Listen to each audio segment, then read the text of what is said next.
All right, ladies and gentlemen, we are here live with Dr. Kaba Kamene, one of our great scholars and one of my mentors that I always hold in high regard. How are you doing, Dr. Kaba? My brother, I am doing excellent. Everything is excellent, my brother Cleveland. Peace of mind and health. Family's doing all right. So it's all good. How about with you and yours, brother? Um, I could complain, but I won't. Okay. All right. but but anyhow, um, for those people out here, this is a treat for us here, and please hit the like button, share, and subscribe. Please donate to Dr. Kaba. His Cash App link is right up at the top. Plus, there's more information um, that you can grab. That if you want to know where you get his books, where you find out about his website and things of that nature. And I'm quite sure he'll be able to explain it to you. Um, so I guess as we get started, we're going to ask the first question to Dr. Copper here. And our question would be, who is Dr. Kaba? Dr. Kaba was born Booker Taliaferro Coleman Jr. Uh-huh. I corrected my name in 2002, May 10th to be exact. But my background as it relates to my career is in education, specifically early childhood, but I've taught every grade and I've taught every subject over in the New York City Board of Education, I taught for 31 years. And in my college career, I've taught 14 years. So I've had experiences, and my area of what I consider to be expertise is in curricula writing and staff development. And that was what was advised to me by Professor John Henry Clark, who I consider to be my teacher, as to how I should go into my life and what my career should be.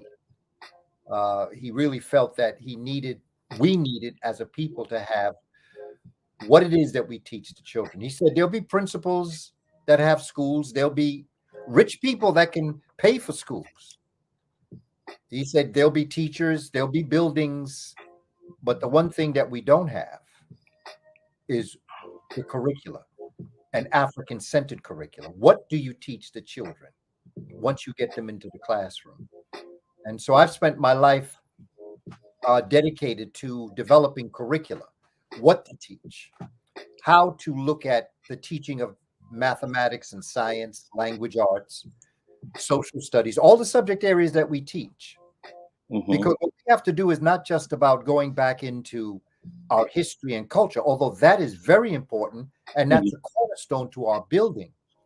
But we also have to Africanize math, and we have to Africanize science. We have to see how it was adapted from the very earliest of peoples in Africa that developed curricula. Mm-hmm. So that has been what I've focused on, is curricular development. And even when I had the opportunity to visit Los Angeles and going to Marcus Garvey and doing that staff development that time. Oh, that was fun. Oh, that was a lot of fun. Your dad made some dynamite food. Yeah, he sure did, huh? Oh man, hey man, that food was good. The crowd was good. I had a chance to co-present with the sister who what used to be a I believe she was a teacher, but she also published books. Yeah, that's Dr. Rosie Milligan. Dr. Rosie Milligan. And I remember she gave me some advice, which leads to my writing books. I remember her saying to me that summer that I had visited, my son and I, and she had said, do you have a book? And I said, no, I don't write books. I write curricula. She said, no, I understand that. She said, but we need you to write books. And I said, well, how? She said, even if we were to audio tape or videotape your presentation and then we transcribe it, that's a book. She said, what you're saying is very important. So that started me on my road to writing books.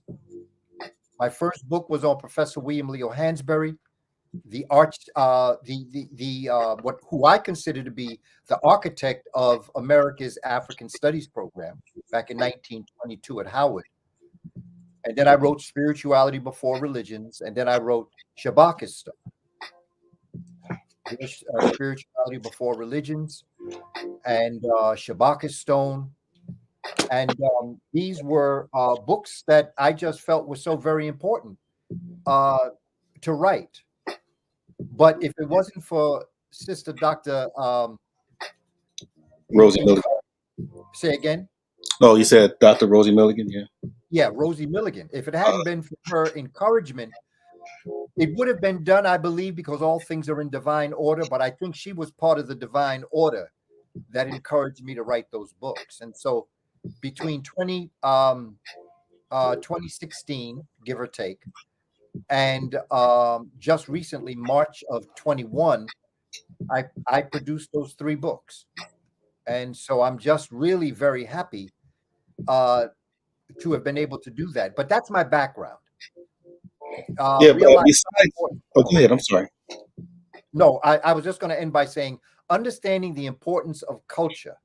Dr. Wade Nobles, brilliant brother that's out there on your side of the world in California. Mm-hmm. I've often heard him say that culture is to a human as water is to a fish. Mm. You live in it. It's your environment. You eat, you sleep, you swim, you live. Everything you do in your life as a fish, you do in water. From the water's perspective. You even breathe through your gills. And so we as humans, culture is that essence that we live in.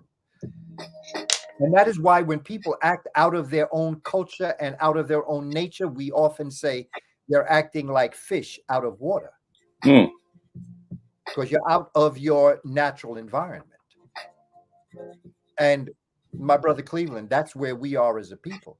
And to the family that's on board here, that's where we are as a people. We are a people that's acting like a fish that's out of water, out of our natural environment. And Right. I think that when we just observe this and understand this and we start thinking, nothing new. This is why I say in the curricula, the same things that children would learn in school. Number sense, addition, subtraction, order of operations, algebra, geometry, trigonometry, calculus, biology, astronomy, all the subjects that we learn. I teach it. But what I've done is I Africanized it. Wow. In other words, I jump back into our natural water. Wow. So it sounds like we're going to get real deep. And for those people out there, please hit the like button, share, subscribe, plus donate to Dr. Kaba. The Cash App link is up top in the chat box. Appreciate you guys coming up, and great praise to Dr. Kaba, because we've been working on this for a while.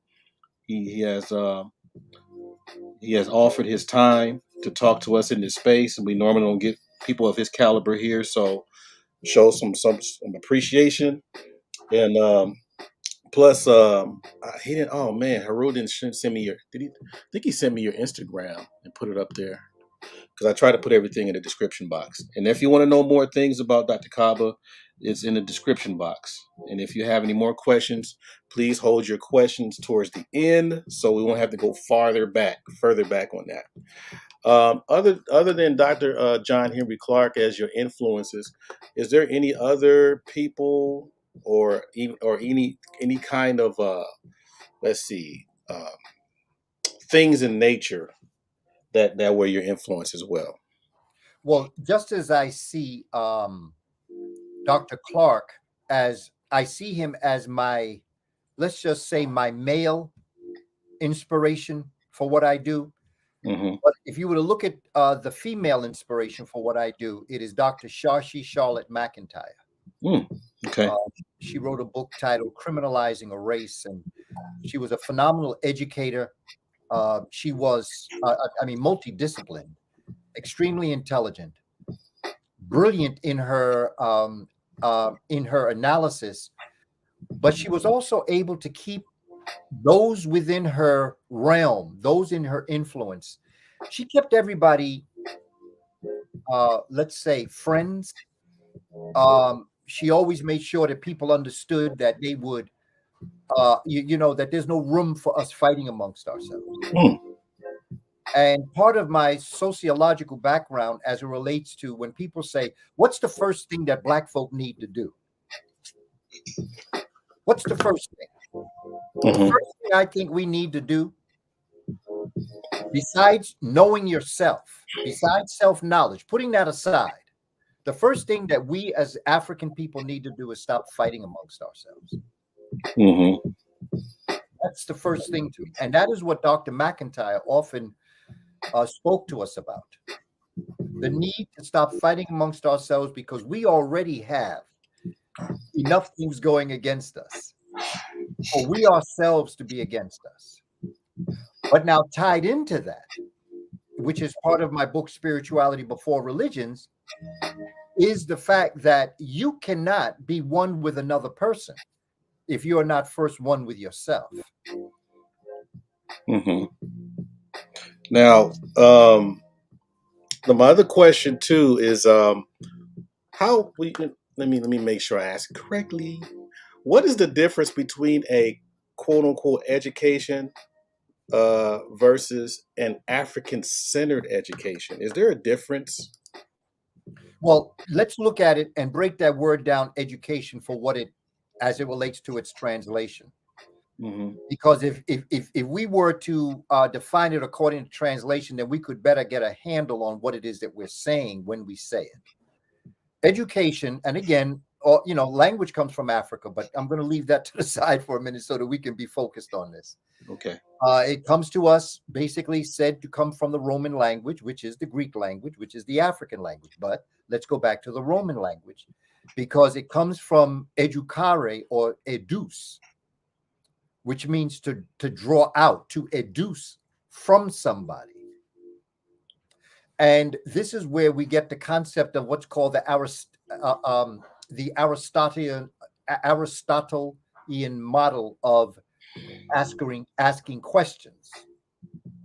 Okay, Hmm. it's also called the Socratic method of asking questions. By that I mean, from an African perspective, it was important for us not to get, as teachers, not to get caught up in always talking, lecturing, pontificating information, like I'm giving you something, as opposed to fundamentally developing questioning techniques within the classroom where you draw out of the students the knowledge that they already have. Because the only way that somebody can understand something, even though they may perceive it to be new, it's not new. It may be a different way of looking at it, but there's no way that you could have come to a conclusion about that bit of knowledge without you already knowing it. And so it becomes important for the teacher. This is even for parents. This is even for us hanging on the block talking to people. It's important for us to understand, for instance, with everyone who has come to our conversation today, there is not one thing that I am going to say that you didn't already know. Hmm. All I did was to facilitate you coming to an understanding that you already knew it. Hmm. That's what a teacher does. Now, And no, I was going to ask real quickly, like when you were in school, back in the day, I'm putting the air quotes here. Did they still use some of the principles of African centered education, but more instinctively versus just calling it African centered education? Before integration, were they taking some of the principles and experiences of the black students to help them solve problems and things of that nature, or were they still doing it the same way as mainstream education let back? me say, let me say it to you. I grew up going to Roman Catholic schools from kindergarten straight through my last year of high school. I grew up Roman Catholic, deep inside the church. let me go back to Dr. Wade Nobles, because I have to say that brother has had an impact on my educational philosophy. Dr. Wade Nobles has told us that what we're experiencing as Western civilization is vomit. Whew.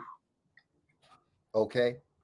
And whenever I tell that story, people never forget it. It's nasty, but people never forget the story. Sometimes when you go that far, people don't forget stories like this.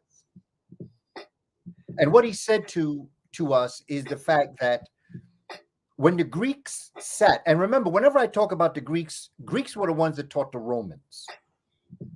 So it's the Greek and the Roman that I'm talking about. But go back to the original person that sat at the feet of the Kush Kemet priest and priestess, and that they took in this information and they studied this information, and it was too rich. They did not have the intellectual or spiritual enzymes to break the food down. So, like all things that we eat that are too rich for our digestive system, we regurgitate it. Okay. The Greeks vomited the knowledge and wisdom that the Kush Kemet educators were trying to teach them. And that vomit became Western civilization. And so now, as we sit as an African people looking at this civilization, school, religion, business, transportation, whatever the area is, it's vomit. Mm-hmm. Don't throw it away. He said the only thing you can do with that vomit is examine it, because in the vomit is the original meal. Find out what the original meal was and then recook it. Because as Africans, you have the intellectual enzymes to be able to break this food down, knowledge and wisdom and spirituality. You have the enzymes to break it down. And so to answer your question is I experienced Western vomit. So even back then. Yes. Oh, no, it was never anywhere near what I would come to understand. But let me tell you something about my experiences as it relates to Africa. Mm-hmm. And that is that when I was a young man, I grew up in a Roman Catholic church, hung out with my friends, having a good time. But I had friends that were Spanish-speaking people from Puerto Rico, República Dominicana, Cuba. But my particular friend I'm thinking about now was from Puerto Rico, and his family practiced Santeria, which is the spiritual Yoruba faith system that was brought from Nigeria and brought to this diaspora. In the Spanish language, it's called Santeria. In the French language, it's called Voodoo. In the Portuguese language, it's called Candomblé. In the English-speaking Caribbean island, it's called Obia. And in African-American culture, it's called the Black Baptist Church. No matter what they try to get away with. And I observed Black pastors in the Baptist church. I'm talking about that get up and well. I'm talking about the brothers and sisters that got the congregation speaking in tongues and jumping up and testifying. Okay, that's African. That is an African manifestation of the depth of your spiritual connection to what you're experiencing. I grew up hanging out with my friend, who many times his family was in ceremony. And so I grew up observing and participating in it. And they loved me because I was all up in it. I didn't know what was driving it, but it was the African drum. It was the African flavor. It was the food. It was just everything that made this ceremony what it was. And so the point I'm making is that although I met Dr. Clark when I was 12 and a half, and when he guided me as it related to the spiritual, or I should say the historical aspects of my culture, It was my neighbors who practiced Santeria that introduced me to African spirituality. So Mm. my introduction to Africa was not through history. It was through spirituality. When I saw those Las Sietas Potencias, the seven powers, when they practiced the indigenous concepts, espiritismo, as I Hmm. went through all of those different experiences, I was touching base with Africa. So by the time I met Dr. Clark when I was 12 and a half in Harlem, I was ready to make the move. Mm.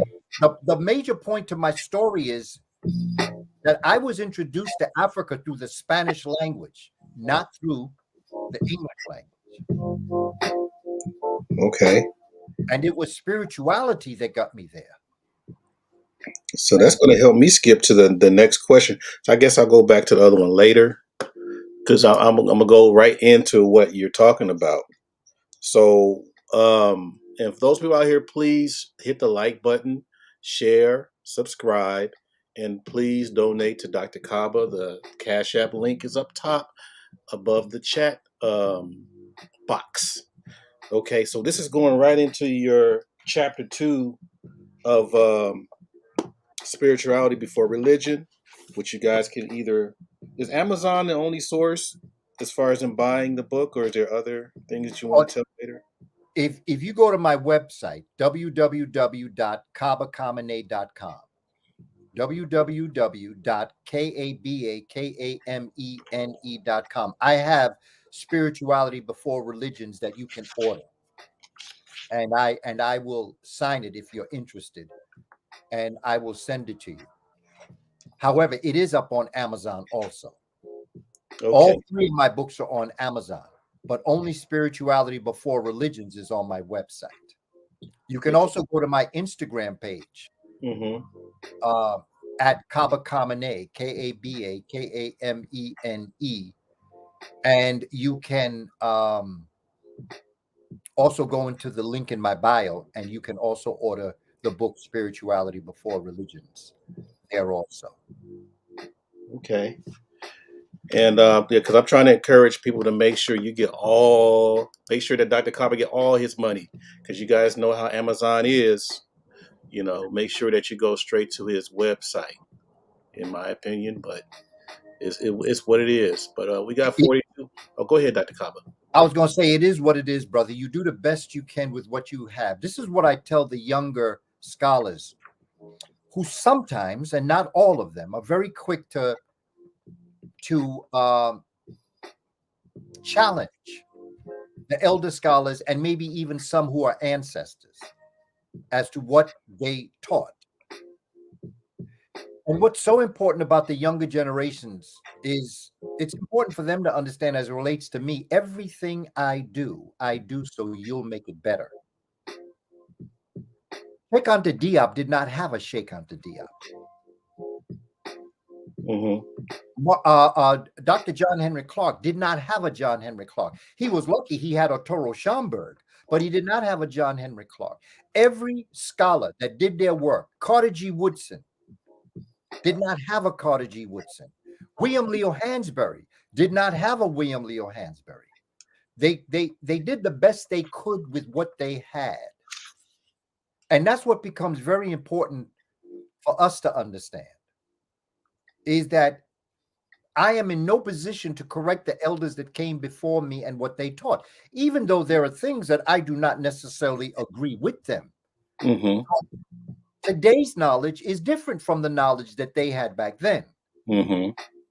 If there had not been someone as dynamic as Dr. Ivan Van Sertima, Dr. David Imhotep might have not been able to write his book, The First Americans Were Africans. Yes, sir. There are things that Dr. Imhotep has taken from Dr. Van Sertima to the next level. Correct. And that's why all of us are doing the best we can with what we have. And none of us should look to those that came before us and question, because they did the best they could with what they had. And if it hadn't been for them, where would we be? Right. back to the saying, I am because you were, since you were, therefore I am. So I thank everybody that's doing anything. And I encourage the younger scholars that are out here now doing this work to look to spirituality before religions and to Shabaka's stone. And particularly to William Leo Hansberry, because much of who I am in terms of my outlook towards curricular development came from my research on him. So that I honor those that came before us and I appreciate what they did for us. And I want to take it to the next level. At the same time, I want those that will come after me to take my work to the next level. There are things we know about Medu Neter today that we just did not know 30 years ago. Right. And so it is through the scholars like Sister Dr. Rikedi Wimby, amen, who became to me the dean of Medu Neter. And he laid the groundwork for all the scholars that are doing what's going on now. I wouldn't say she's the first that studied it, but she is one of the first, to my understanding, that brought it to where I could understand it. So that this is how I feel about the work that we're doing. And so the support that you give myself as this work and the support that you give to the other scholars that are out here doing this work helps them, and it helps me be able to teach better. Just as an example, Right. I have a webinar series, and I'm about to do something real deep in terms of the grand unified theory. Now, this grand unified theory has many components to it, but there was a book I needed to get. And because of the support of the community over these years that has supported my work, I was able to purchase it. In my purchasing it, it's going to make my webinar more proficient, but it is the support of the community. Because I believe that we have got to begin, and I want to use this word carefully, I think we should compete, if that's the right word, and collaborate. In other words, I'm looking at sports stars and entertainers who people will wait out in line in the rain for a pair of sneakers to come out the next day. There are people who will proudly say, I spent $110 on this ticket to see a comedian. That same enthusiasm I'd like them to have for knowledge and wisdom, because if you're willing to spend $110 to laugh, how much are you willing to spend to free yourself? Free your African mind. Free that original thought process that allows you to induce or to draw out of yourself the very best. And so I thank all of us who support this work, and I thank all of you for the support that you give to me. And I thank you also for your time, because time is the most precious thing that we have. Use it wisely. There will never be another April 10th, 2022. So how you spend that day, you can never get back. You can lose all your money and make more. Your houses can burn down and you can build another. But you can never do a day again. Now, here's probably the most common thing that is usually spoken in our circles, especially amongst probably maybe your generation, my generation for sure, and younger. It's usually about religion and where they stand. There's always something to where I'm questioning my beliefs, my faith. I'm going on these different journeys. And then sometimes people have these different things like, well, you need to drop your religion because it does nothing for you. A lot of people say, really? And they leave, right? Then all of a sudden they're all over the place.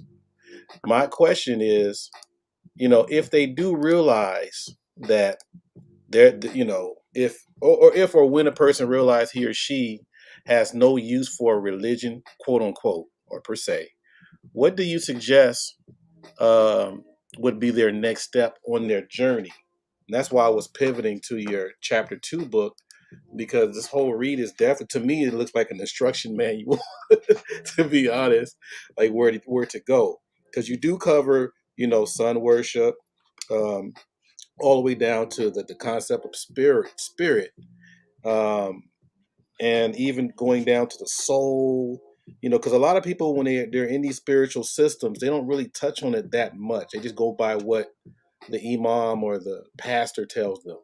But how would they be able to find a way to go into something to where their spirituality is I want to say not misused, or where I mean, I don't know if I'm making sense on the question, but I'm looking at chapter 2, on where, to me personally, you're talking about Kaba, Aku, all these different things are letting you know what to expect within the ages. Me personally, my son would be, if he had this earlier, I would say, hey man, here, check this out. But what do you recommend? recommend I recommend understanding two things from the base, the foundation. My daddy used to always say, in order to build a building right, you have to build a strong foundation. And once you build a foundation, you can go up as high as you want. But without a good foundation, your building will not stand. And I see this as temple. I could use temple in place of building. At the foundations of your spirituality should be two simple concepts, two simple cosmic spiritual commandments. The first one is to recognize and to know that you, meaning each and every one of us, is the creator having a human experience. Mm. Here's bottom line. Mm-hmm. No one else has a more direct line to the divine, your divine, than you. Like I say, a teacher can facilitate. An imam, a minister, pastor, rabbi, however you'd like to see them, whatever your religious leader should be a facilitator of you finding the God within you. The second commandment is to treat the creator's creations as you would treat yourself. Bottom line, Cleveland, when I interact with you, the God in me interacts with the God in you, the spirit within you. In all of my relationships that I attempt to develop with the children that I've taught, with the adults that I've taught, with the friends that I've encountered, with my wife and my children, that's a spiritual experience. But what has happened with this vomit that has come to us as religion? When I wrote Spirituality Before Religions, my basic desire was to present information to the community, to analyze various documents written in Africa by Africans for Africans before Europeans even existed on the planet. And in them so doing, I wanted every religion, every person with every religion, be you a Christian, Muslim, Hebrew, or Jewish, if you'd like to call that, Rosicrucian, Zen Buddhist, whatever, Confucius, A to Z, atheist and agnostic too, whatever. I wanted you to be able to see your scripture that you believe in on the walls of Kamene, including the agnostic and the atheist. all of them got their spiritual philosophy, because philosophia is an African word which means the love of wisdom. Philo, love, Sophia, wisdom, coming from the word Saba, meaning wisdom and knowledge. So that what I was trying to do more than anything else, and what I would tell anybody that is looking for something, is I don't have a religion for you. Mm-hmm. Are human made. They're human made in order for people to be able to return back to a source that they could worship. There's nothing wrong with that. The interpretation of what I'm reading from the vomit that I've experienced is the interpretation of the scripture. I'll give you an example. In the pyramid text, they are called utterances. The carvings on the walls are called utterances. The pyramid text exists in the Neset Biti, or Pharaoh. We call him Neset Biti, the one who has the right to rule. Mm-hmm. Call him Pharaoh. And Unas. Unas is the last Neset Biti, or Pharaoh, of the 5th dynasty.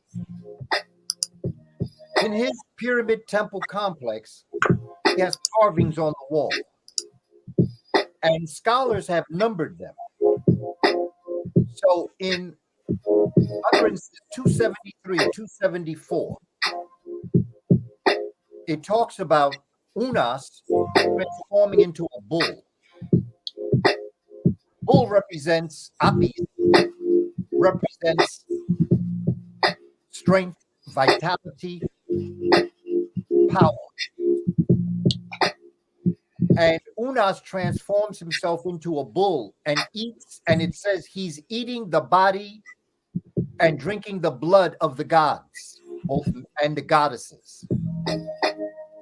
Now that is where the Roman Catholic Church and other Christian institutions got the concept of the Eucharistic feast, where you eat the body and drink the blood of Jesus Christ. But the interpretation became literal in the Western tradition. Mm-hmm. But if you go back to the original African story, it was a metaphor. It wasn't meant to be taken literally. And what it basically meant was, when you eat of the divine, you become the divine. That's where we get the concept, you are what you eat. Mm-hmm. So that what our ancestors were saying was, in life, only go to that which is good. Only read, experience that which is good, that which is divine. Think, speak, and do ma'at, truth and justice and righteousness. And when you partake in the divine, you become divine, not just in death. That was a story about Unas moving into the heavens, Amenta, the hidden land. Yeah, it was a story because he had died, and it was a story about death, but it was also a metaphor for what we do in life.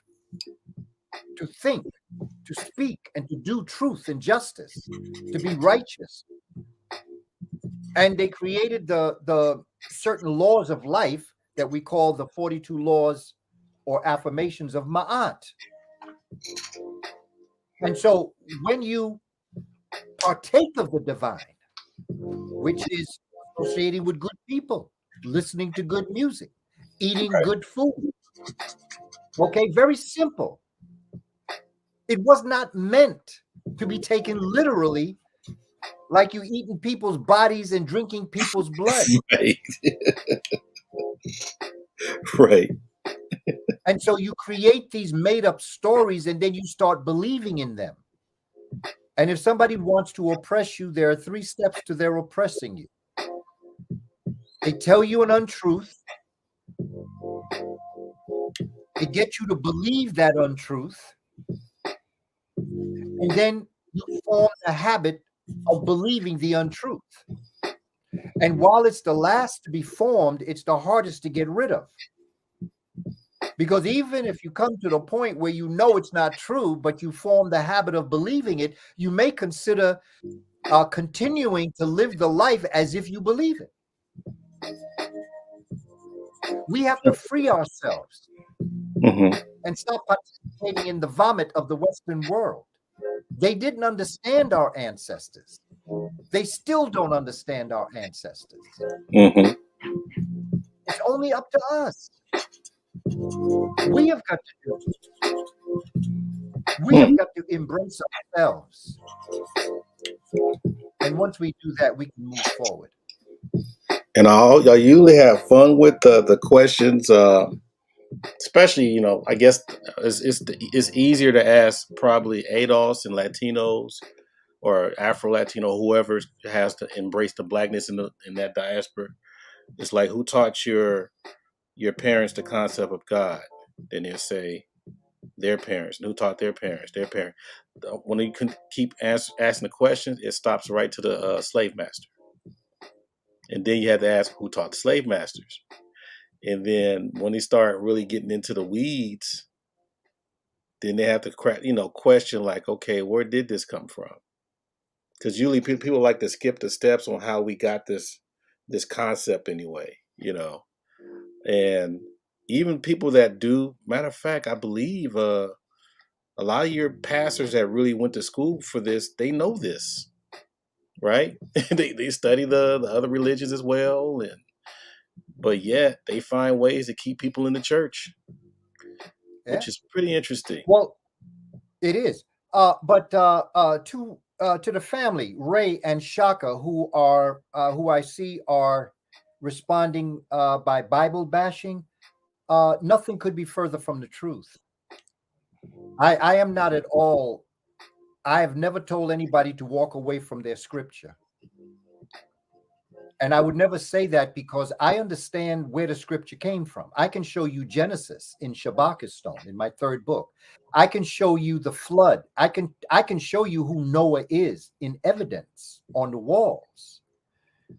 What I am saying is the interpretation of those scripture that I have, which is what humans have done from a Western perspective, because the real true sense of what our Cush Kemetic ancestors were teaching the Greeks about spirituality, they couldn't get. They didn't get it. So they transformed it into their own vision of what they thought the ancestors. And that is what I'm saying is the vomit. Remember, vomit, no matter how nasty it may be, was a wonderful meal when it was first cooked. Mm.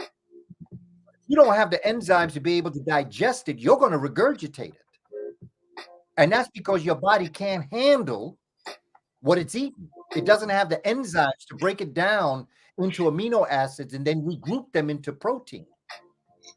So what I say to anybody, and when I wrote the book Spirituality Before Religions, I did not mention one religion, nor did I ever want to hurt anybody, because I understand what Christianity did for Black people. Dr. Amos Wilson once said that a good organization solves its people's problems and meets its people's needs.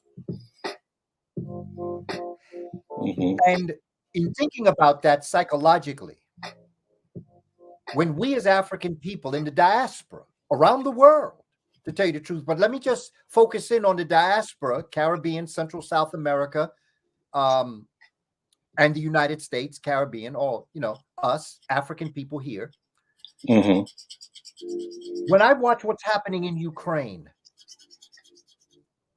the horrific treatment that the Ukrainians are receiving, there is nobody that could be more empathetic to what they're going through than Black people. Right. We went through that, and we're still going through forms of it to this very day. If anybody knows what it's like to have your land invaded and your people stolen and the others killed, overtaken, and made to follow other people's ways, Black folk know that. Mm-hmm.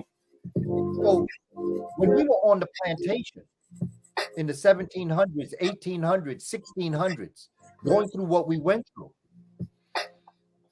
we needed a crutch to survive. Mm-hmm. And so we look to this religion and the story of Jesus the Christ. A child, from the moment he was born, Herod wanted to kill him, searched for him. They had to escape. Right. When Jesus Christ was being born, they wouldn't let him stay at the inn, so they made him go into the barn. They made Mary and Joseph go in the barn and give birth to Jesus with the cattle. Black people understood that story because that had been their story. Right. And it became something that they lived by because it allowed them to live to the next day. And so this story of Jesus the Christ and Christianity, which was its overall biblical scripture, was something that African people embraced and held on to tight, real tight, because that's all they had. And I respect that. And I understand that Christianity, for our ancestors on the plantations, solved their problems and met their people's needs. Right. And so as I look at this and I see what we went through and I see where we are now, what I'm saying to us is the fact that it's a Buddhist saying. My brother Jeremiah Kamara was the first person I heard say it. He said, when a spiritual system no longer solves your, well, I'm sort of kind of paraphrasing what he said, Mm-hmm. but this is what basically he said: when a spiritual system is no longer solving your problems and meeting your needs, it's like carrying the boat on your back after you cross the river. That boat is what got you across the river. It's what allowed you to live your life. It's what allowed you to wake up to the next day hoping and praying for something better. Mm-hmm. However, once you know better, you got to do better. And I'm not telling anybody to leave their religion. If you are Christian, stay Christian. If you are Hebrew, stay Hebrew. If you're Muslim, stay Muslim. If you are Rosicrucian, stay Rosicrucian. What I'm saying to you is to Africanize it. Go back to the original meaning and interpretation of whatever is the base of your religion, because religions are the children of spirituality. Spirituality is birth. Spirituality is unseen science. Science is seen spirituality. So I don't come to our people because I know that so many of our people, even to this day, believe they are crippled. They believe they need a crutch in order to walk. And what I'm saying to them is, not only aren't you crippled, you're one of the fastest runners on the planet. You don't need that crutch. But they have been so accustomed to that crutch that they hold on to it. Right. And in using a crutch, you stop yourself from walking at the pace that you were born to walk at. So, family, please understand, I don't have a religion to give our people. Mm-hmm. All I have is a concept of, like Bob Marley say, all I have is a redemption song. Right. And that's what I talk to our people about. I would never bash anybody's belief system. It's like a house on stilts. I perceive religion, interpreted by the Western world, to be weak stilts. No matter how weak they may be, they are the one thing that is holding that house up. And I would never come and chop them down. What I want to do is I want to bring stronger stilts so that the weak ones will fall away. Okay, and for those people out there, please hit that like button. We're cooking here. How are we doing on time, Dr. Kaba? How you? So Because we far, we're working pretty good. We can open it up to the audience maybe in another 10. okay. So I'm gonna ask this. I guess this last question. I mean, there's way more, but hey, we have to deal with the time Oh, here. well, we have something to come back for in the future, Brother Cleveland. Yes, sir. Um, and this one here is probably like you're the main one that can answer this question, and I believe it has a lot to do with, um, I guess your black intellectualism from from back in the day versus now. Um, there was a time when people had a touch of Afrocentrism, which was a sign of leveling intellectualism and sharpening a sense of culture. Today, have you seen that like diminish or go, or have you seen improvements? I've seen improvements. I've Okay. seen improvements, particularly with young people. Hmm. I've been going out on the road doing presentations since 1986. And throughout my life, most of the presentations that I went to were attended by brothers and sisters who, in many ways, were 50 plus. Okay. Okay, there were younger people there, but for the most part, many of them were more of the mature. Ah. And when and I'm gonna tell you when the turning point came. Turning point came in 2011 with the first premiere of Hidden Colors by Ah. Tariq Nasheed. That Okay. was a turning point because from that point on, I think that what Tariq had done is that the Hidden Colors one, everybody you see in Hidden Colors one are people who had a dramatic impact on Tariq's view of the role of African people in the world and in the diaspora. And Mhm. what he did was reach out to them. He reached out to me in the spring of 2010, asked me if I was interested in participating in a documentary he was doing called Hidden Colors. And I said, sure. And Mhm. so in December, I taught a class in Harlem. And in December of 2010, he came to my class and he filmed me there. My class was sitting behind the camera. Those that have seen Hidden Colors 1. And when that happened, by April of 2011, Hidden Colors was premiered. I noticed from that point on, what I think happened was that people started Googling the names of the people that were in Hidden Colors. Mhm. And of course, my name was Googled. And they contacted me. And as I began to go out to do presentations, I mean, I went to Philadelphia one time and I was getting out of my car to go into the place where the presentation was going to be given. And down the block, I saw about 20 young people coming down the block. And these were, some were married. When I say young people, I'm looking at between 30 and maybe 16. Mhm. Some of them were younger brothers or younger sisters of people that were older. But there was about 20 people in that group. And I've seen that happen frequently over the past few years. That is growing. And I think that this new um, influence of so many of the different movies. There's one coming up on the 22nd of April by Amadeus Christ. Mm.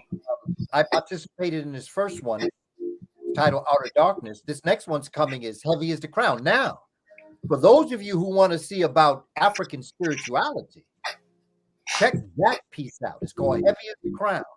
Google it. Make sure you see that one. because that one has got some of the greatest scholars in spiritual growth and historical understandings. Dr. Wade Nobles, James Smalls, got a number of dynamic people. Tony Browder, myself, Dr. Ma'at, got a lot of people. And then also get ready for Hidden Colors 6, that is titled The American Maroon. So to answer your question, I see change. Okay. And I see people on all different levels. And if I can return back to spirituality and religion, this is a meeting place for all of us. Malcolm told us they don't attack you because you're a Christian or because you're a Jew or because you're Muslim or because you're a Democrat, Republican, or liberal. They attack you because you're black. Thank And you. that's a unifying force around all of us to understand this. I am foundationally Black American, without a doubt. I am proud to be African American. My daddy from Alabama and my mommy's from Boston. Proud to be African American. Proud to work and help my people move ahead. But I'm Pan-African through and through. And Mm-hmm. what I'm saying to our community is you can be a foundational Black American and still be Pan-African. You can be a Puerto Rican and still be Pan-African. You can be Jamaican from Haiti. You can be an African from Holland or UK, United Kingdom. You can be from Mexico and still be proud of who you are. Support your people, because the stronger the Puerto Rican community is, and the Haitian community is, and the Black American community is, we all have to build our communities, but come together as one African people. So this battle between foundational Black Americans and Pan-Africans should not be there. Ain't no one group getting out of this alone. I don't care who you are. We got to get this together. As Dr. Clark taught me, it's going to be Pan-African or it's going to be perish. We have to make our choice. We have to make our minds up as to what we're going to do. But most importantly, family, as a foundational Black American, being proud of my history and culture, I still can be a Pan-African. I still can look at a brother or sister from Ghana as my family. I can look at a Nigerian. I can look at someone from UK. I can look at someone from Jamaica or Puerto Rico or Mexico, El Salvador, Guatemala. There are Africans all over this part of the world. We're all one people. And we should treat each other like that. And at the same time, be proud of who you are, representing your people and doing what you can for them. You're supposed to support your own people. Right. And I support that. Right. Because I hear a lot of conversation out here now. I just thought that I would present that as a thought. Okay? Don't believe a word I say. I'm not here for you to believe me. I just want to make you think. Mm-hmm. That's all. Just think. Okay. I know how you're on time, so but hopefully when you come back, we can dibble dabble in what's going on with our people, as far as acknowledging what's going on versus the people that are blind on what's going on. So I want to definitely tap into that. But if anybody out there that has questions, feel free to take some of this time to put it in the chat. Like I told people, wait till the end to put your questions out there. Don't put it at the very end. I mean, don't put it in the beginning because it might be too far to go up. So let's see. I think people like Dollar Will or But you know what? So, Dr. Kaba, would you like to probably ask? I mean, have people ask you a few questions verbally, or would you just Any like? way you'd like to do it. Any way Okay, you'd like to do it, I'll follow your lead. okay. So I'll put the link in the chat, and this is And, definitely and, a. Go ahead. and you know what I just want to tell folk that we have to do, family. I believe that we as a people who have experienced this ma'afa, this terroristic disaster, we need counseling. You see, in Ukraine, they're already sending counselors out there to work with these people who have been devastated. And they have been devastated. Mm-hmm. There's no question. But where was our counseling? Right. Did we ever get counseling after we were enslaved for all those years, stripped of our history, our language, our values, interests, and principles? Did anybody ever come and counsel us out of our pain and what we went through? Nope. No, they didn't. We need counseling. And one of the things that I've always tried to stress to the community is I don't want you to believe me. I just want to make you think. And I think that we need to start to talk to each other in an open, honest way without having fear that we're going to be attacked.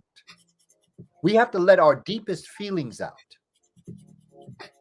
And we have to understand that when we ask somebody's opinion, whatever answer they give us isn't wrong. It's their opinion.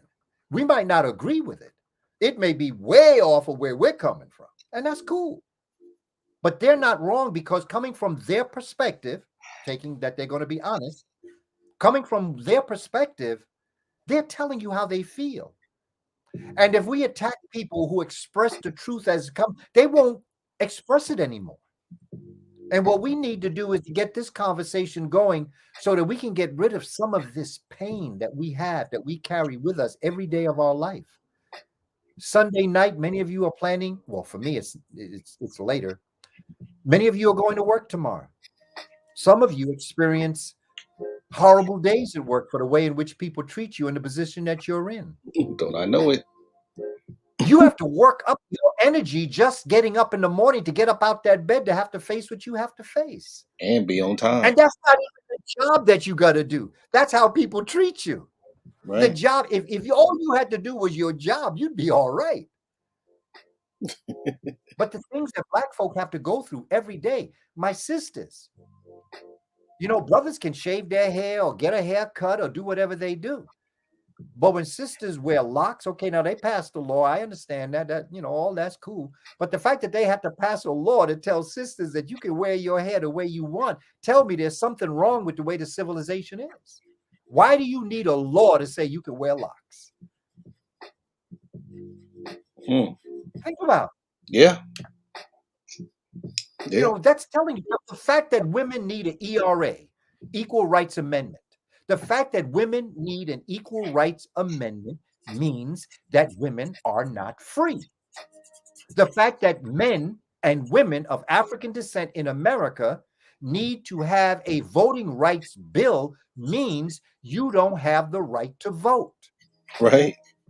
Malcolm was right. It's about human rights, not civil rights, because the civil rights of my generation, the 50s, the 60s, and the 70s, as you can see, they can turn all that back. Yep. But if human rights had been the basis for the decision, you can't turn back human rights.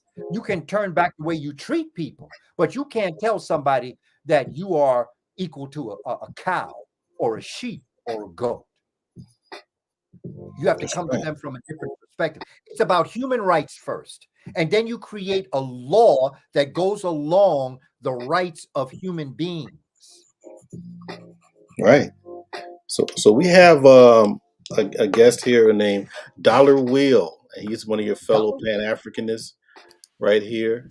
I guess he had a few questions for you. Welcome, Dollar Will. Thank you. Oh man, I like your song, and thank you, brother Kamene, for being here. I appreciate all that you've done for all these years. I enjoy your work on with brother Felipe Shock Matthews. Your work on his channel, yeah, good work over there too. I've shared that work a lot. My question to you first one is, what are we doing, I guess, on a large scale to try to bring this information to younger people so that we don't continue the pattern of being, 25 and 30 and 40 before we come to this information? Because I remember sharing Hidden Colors with my father. I'm at the time, I think I was probably about 50. So my father was like 70, and this was like all new to him. So we got like, the older generation coming on this information for the very first time. What efforts can we tap into to get our let's say elementary school age kids so that they just always come knowing this information, because it's much easier to give to them when they're young than to have them struggle with it later. My thing is, I'm on a crusade to encourage high school and college students to become teachers. Every group that has ever come in, well, let me just use New York. When in the early times, when school system was basically Irish, the Irish community became teachers.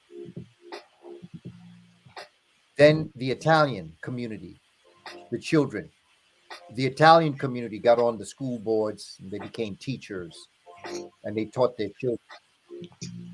When Europeans of Jewish faith got into the system, they became the teachers, they became the principals. But now that it is basically African and Latinx, if we'd like to use that terminology, and I'll use it out of respect of what we're experiencing. We now need to be the teachers and the principals that teaching our children. That's the only way we can do it. I have taught in places where the great majority of teachers were under the age of 30. They were all women and they were all of European descent. I had a second grade teacher of European descent tell me, she taught second grade, which is basically 7, 8-year-olds, give or take. She said she was afraid of her boys in her class. Hmm. How you going to teach somebody you're afraid of? Wow. But they come in with preconceived notions. Why? Because that's what they've been taught. That is why, this whole argument that we're having with CRT. See, my thing with CRT is they don't have no problem with me because I tell them right off the bat, I don't want to teach your children. I don't want to, my legacy that I am so proud of. I'm going to teach it to you so that you scoff at it, you laugh at it, you disregard it, you don't teach it. I don't want to teach you. I don't care if it ever gets into the public school system. But to be able to say that, family, I've got to be able to have teachers that are doing the job. Otherwise, it's all empty words. So I'm on a crusade. I think the answer is for us to start a massive campaign in our communities to encourage our children, particularly our men, because my first license was early childhood in New York. I was a kindergarten teacher. And I could write a book on how many children said, you remind me of my daddy. You look like my daddy. I wish you were my daddy. Can I call you daddy? And my answer is, I am your daddy. I didn't bring you into the world. But in Africa, every adult male is Baba and every adult female is Mama. I am your surrogate. I didn't tell them surrogate, but that's the word. But in the older grades, I said surrogate, which means that you're in place of. I am your parent. Every teacher is a child's parent, whether you realize it or not, whether you want to accept it or not. I've heard teachers say, I ain't their parent. Yes, you are. You should never have gotten into teaching if you did not want to accept the responsibility of being a child's parent. Visually, every child sees the adult as somewhat of a relative of a parent.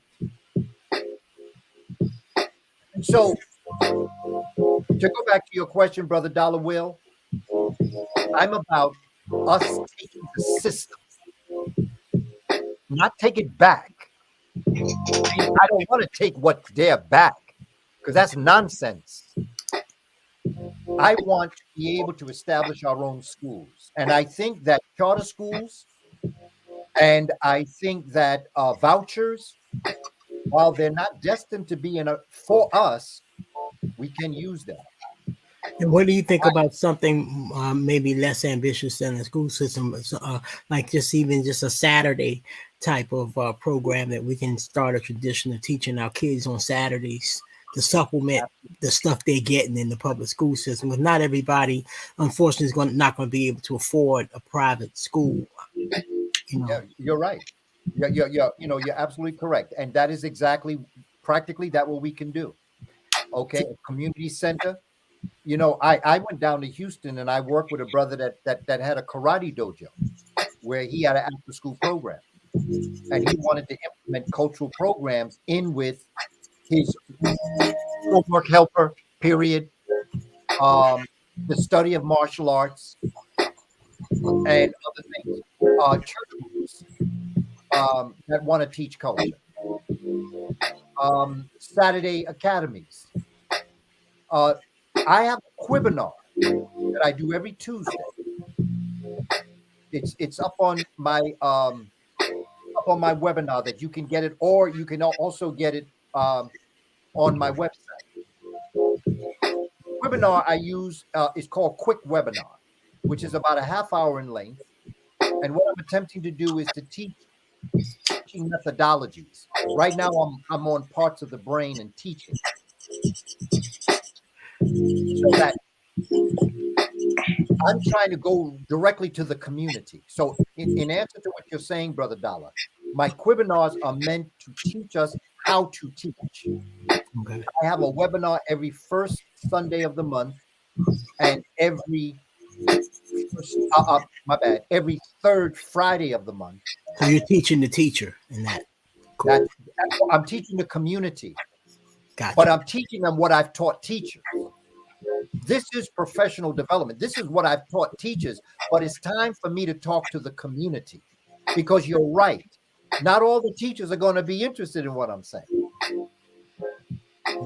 However, there are many community members that would be, because this is what you should have been taught. This is how you should have been taught, which you weren't. Mm-hmm. And so what I attempt to do, this is my answer, Brother Dollar. That's more direct to what the question was from Brother Cleve, and also what you're saying. Going beyond the larger picture of the crusade for young people to become teachers is what we can do right now. Somebody go on my webinar, somebody go on my webinar. You can teach the children what I'm teaching on my webinar Brother Dollar, since you were with me with Philippe. Right there. You can teach that to children. Yeah. So thank you, Brother Dollar Will. We got to move it right along because Dr. Kaba is pressed on time, and we got three people waiting. We have AL waiting in the back. So, Brother Edward Anderson, could you give us your question for Dr. Kaba? Welcome, sir. Yeah, hello everyone, and I appreciate you coming up here, Dr. Kaba. Also, I was gonna come up here because folks act like they were scared to come up here, so I didn't want to make us look bad. But I do have a question. I had a couple, but the main one I want to get out for the sake of time is this. And to be honest, I kind of just came in here, so this might have been addressed in that of the hour, but here it goes. What are your thoughts about the Black community in regards to us having a social contract with each other? Do you think that's lacking? Do you think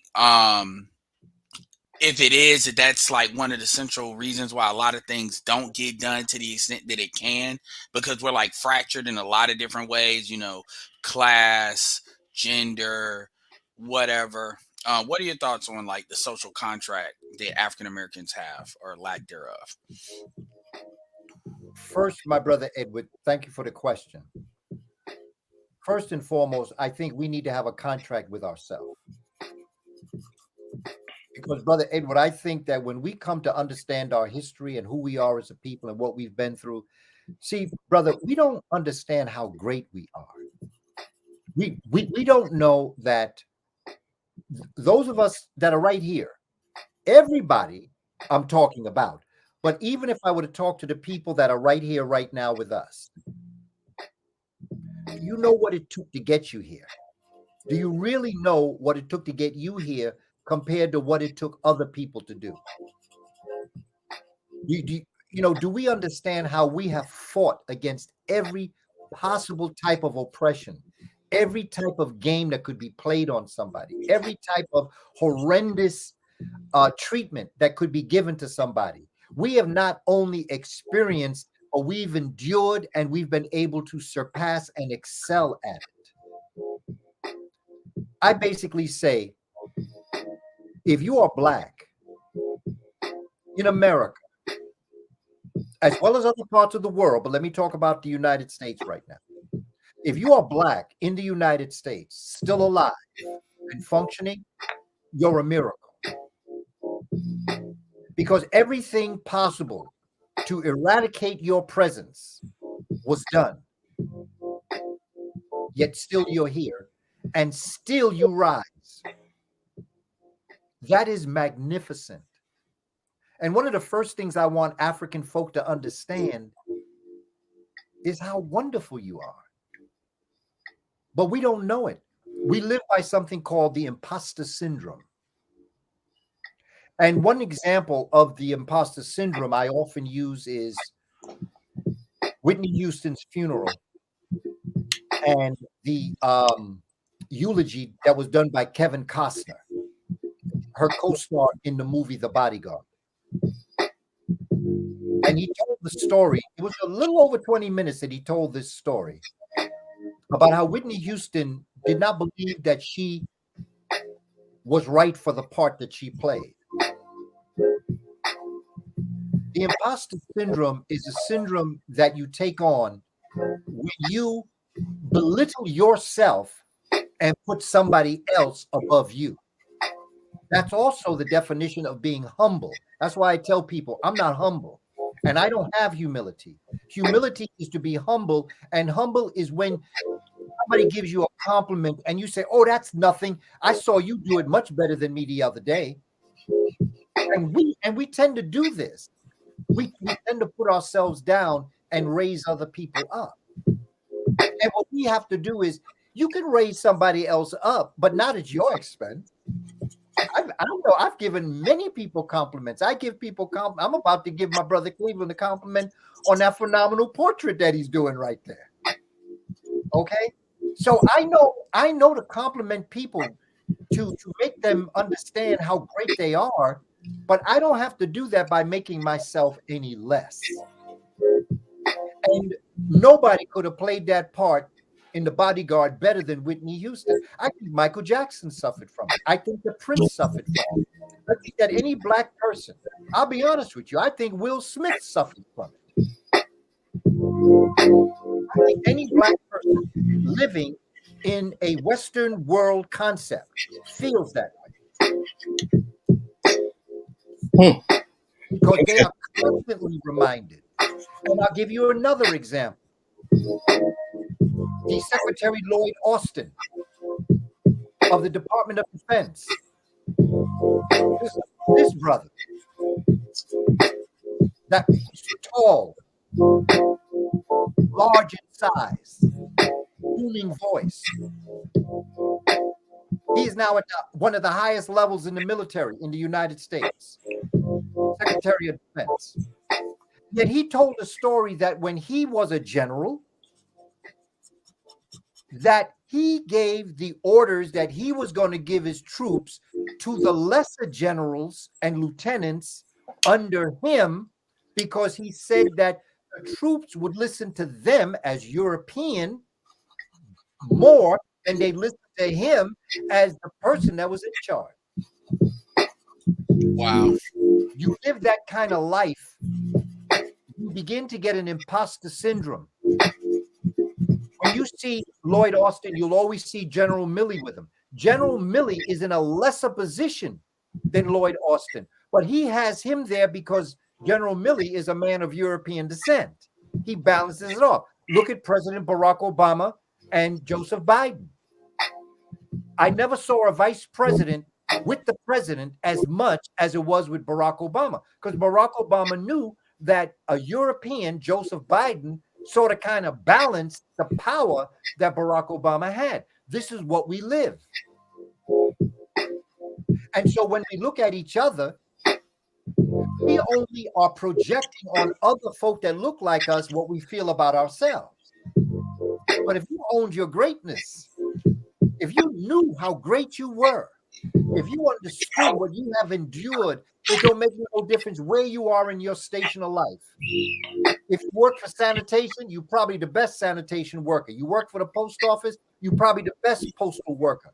I, as a teacher, had to be better than the other teachers. I was held at a higher expectation level than my peers who were of European descent, and they still tried to get on my case, of which I told them, get up out my face. Because my greatness, and I say to all of you, know your greatness, own your greatness, walk in your footsteps, and you do you, and you do your thing, because you are great, and you come from greatness. Let me just end with this. If I took you back 20 generations, and if we count a generation to be 25 years, we're going to do some math here now, because I'm a teacher, got to do some math. 20 generations, 25 years is 500 years.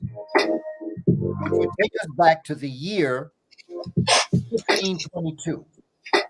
1522 to 2022, 500 years, if my math is right. Do you know how many people it took to bring you into existence, Brother Edward, Brother Cleveland? You got 500 years.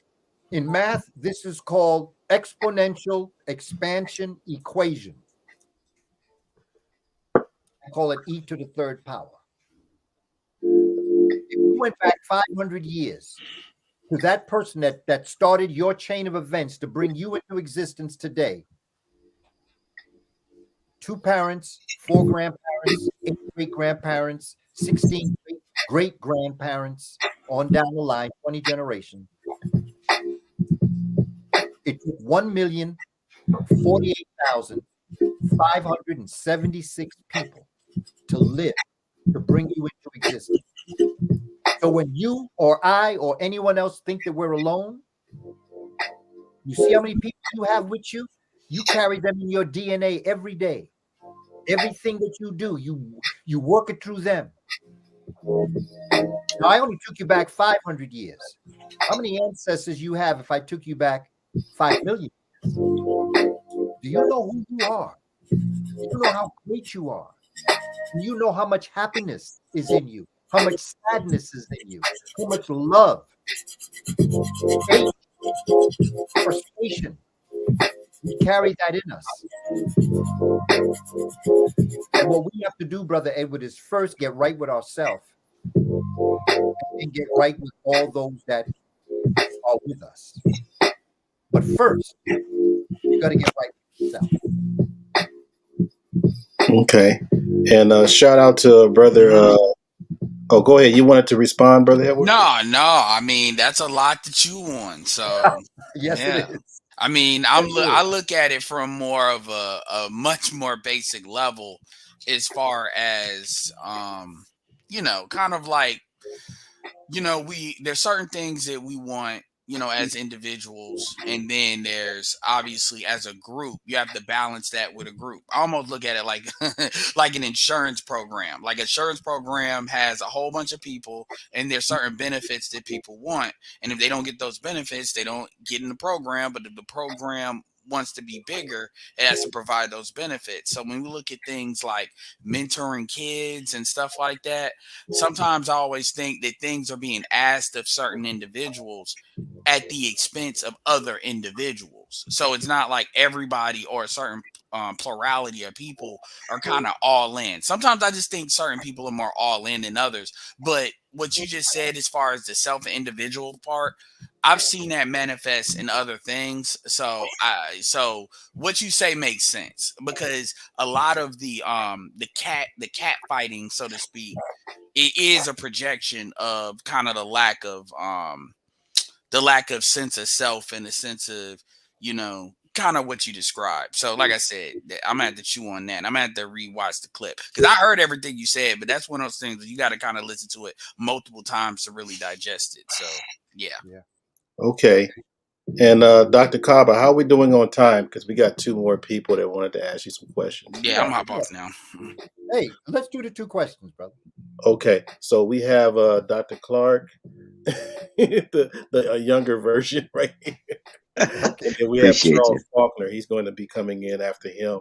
So go ahead, Brother Clark.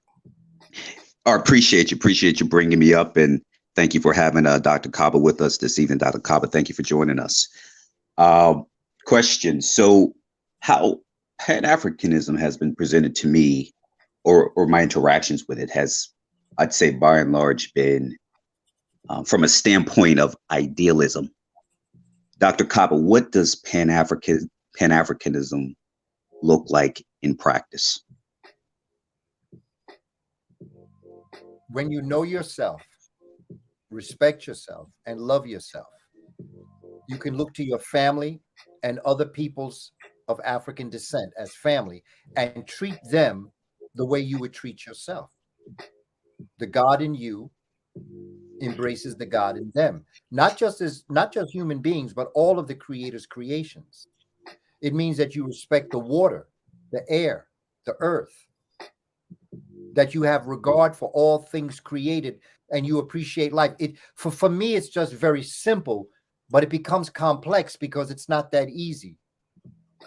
And what we have to do, I think, first come in contact with an understanding of who we are as a people. And that for all intentions and purposes, we don't know who we're related to. We could be living next to somebody from Ghana, and they could have ancestors that are related to your ancestors, and we don't know it. Mm-hmm. We could be doing the same thing with people from Congo. We don't know it. We could be doing it from people from the Caribbean that are related to us. Because another problem that we have is that the great majority of Africans that came to this part of the world did not come directly to the 13 colonies. First of all, the largest amount of African people that were stolen from Africa and brought to this part of the world are in Brazil. That's the largest African community. For every 100 Africans stolen from Africa, 39 ended up in Brazil with the Portuguese. Only about 4 to 5% of those that came from Africa came directly to the United States. The great majority of us that are here came via the Caribbean, Central or South America, including Mexico. We don't know that history because they talk about the triangular trade. It wasn't triangular. It was rectangular. It went from Europe to Africa to the Caribbean to the 13 colonies back to Europe. It wasn't 3, it was 4.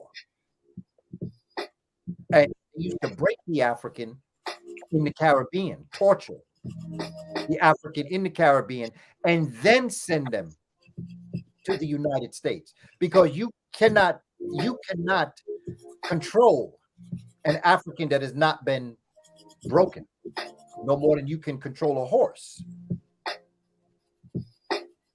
So I think that we should look at each other as if we are related no matter what. Now, there's another side to this story that I realize that there are some folk that come to this country and they don't have respect for African-American people. Mm. I understand that. And many of them are just like us. And I understand that. But I don't judge them because of their culture. I judge them that they are projecting on others what they feel towards themselves. Because no matter who you are, wherever you are, if you currently have come to the United States, you can thank African Americans for that, because it was African Americans that in 1965, when the civil rights laws were changed, the next year, 1966, President Johnson had to change the immigration laws. So it's because of African Americans that the immigration laws were changed in the first place. And you can check my work. You can go back and check it out. 1965, 1966, the immigration laws. And what's funny, it was a Korean brother that told me that story. Hmm. Okay. And so, you know, when we think about who we are as a people, we as foundational Black Americans made America the place that everybody wants to come to benefit for a better life. We made that happen. We created the economy of the United States that made it what it was, and then broke down the immigration laws. And while we're thanking African American people for what we did for African people, I would recommend that people thank Harry Belafonte, Paul Robeson, Sidney Poitier. There were sisters involved. Their names I don't recall right now. That instituted a program in the United States of America that brought President Barack Obama's father to America in the first place from Kenya. So had it not been for African Americans bringing Africans from around the world to America with scholarships, with opportunities, Hugh Masekela, the musician, Miriam Makeba, the musician, African Americans in the 50s and 60s that were activists brought Africans and other people from around the diaspora to America to give them the benefit of a better way of living. We have done great work for people. So what I say to people is that when you come here, study history. I ain't asking you for nothing. Study history and respect those that made your beneficial life possible. Because we're all together in this. Right. And we're all going to have to get out together. So, okay. Thank you, Dr. Kaba. Yeah. Thank you for the question, Brother Clark. And then we have the officer of the law, known as Officer Charles Faulkner. He has a question for you. Go ahead, Brother Charles, and then we're going to have AL take us home. But go ahead. Good evening, Doctor. How you doing? I'm doing excellent, my brother. How are you? I'm pretty jovial, can't say the least. Okay. My question for you was this. I know recently, in the past few years, there has been, what do I like to say, an attack on epic scale against Black masculinity. What is your take on it? That's the first question. And one smaller question. What do you think would be a good rites of passage for young adolescent, young boys and teenage boys to step into manhood for the Black community? Okay. You want me to answer the first one first or the second one? Whichever order you like to go. I think that the African male has been the greatest fear of Indo-Europeans from they first came out the ice mountains and encountered us. I think there has been an attack on African maleness from the very beginning. And I believe, and that is why in so many different rituals and things that they did, they treated our bodies the way they did. And I think that one of the first things that we as African American men must do is recognize and respect our masculinity and respect it in a balanced way. See, for me, my brother Charles, it's always up to us.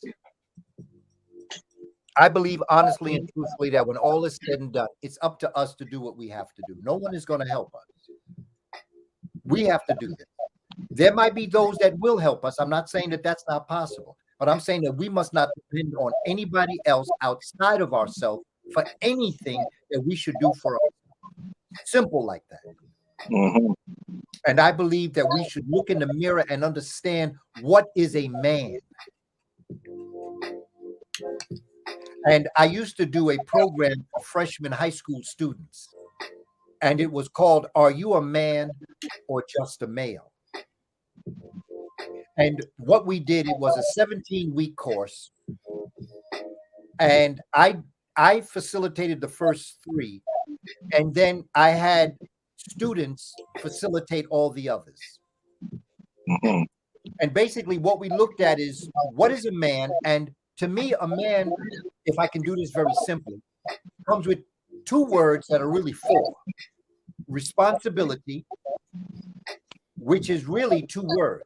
It's a response to your ability. The second word is accountability, to account for your ability. No excuses. You might have reasons, but you ain't got no excuses. And I think that we have to know the difference between what is a man. You see, a man can be a parent, but not be a father, if I can put it like that. Okay. Not daddy. Mhm. And that father can live in the house and still not take on that responsibility. And so I think it now leads into the next thing that you asked as it relates to the Right to Pass program. I believe honestly that male children are born with two brains and female children, infants, are born with two brains.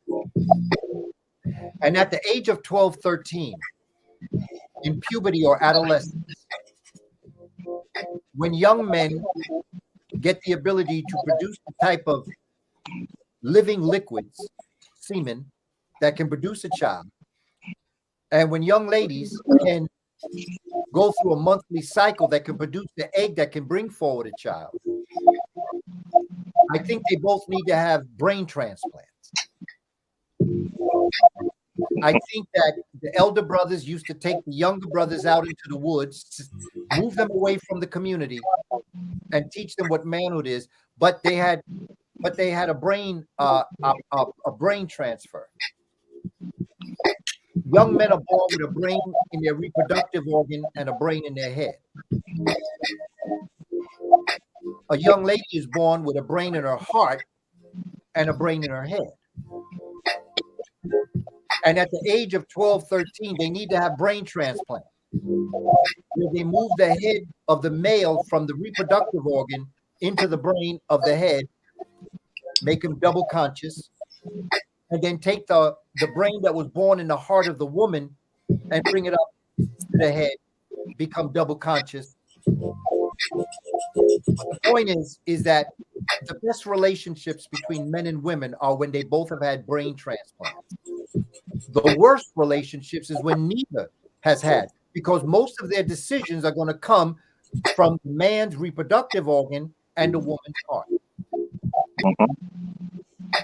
The ones that can survive, but somebody's going to get hurt, are the ones when one of them have had a brain transplant and the other one has not. I think that what we're facing right here, right now, as it relates to all of the questions on what we're calling abortion, on all the questions that we're dealing with, as it relates to moving forward with our young people, we're looking at the music that they're listening to. We're looking at the advertisements. We're looking at the movies that they're seeing. And we as adults are creating an environment for our children. And then when they act on what they're experiencing, then we blame them. What's wrong with the children? No, it's not about what's wrong with the children. What's wrong with the adults? We are the ones that are creating this environment. And I believe that we need to do something very strong for our people. Now, my brother, I'd like to answer another question as it relates to what you said. It's not directly related to you, but since you work with young people, but you're also a police officer. Yes. I'd like to also consider a discussion as it relates to this whole thing about defund the police. And I'd like to tell a story. When I first started teaching, I started teaching in South Central Bronx, as a gym teacher.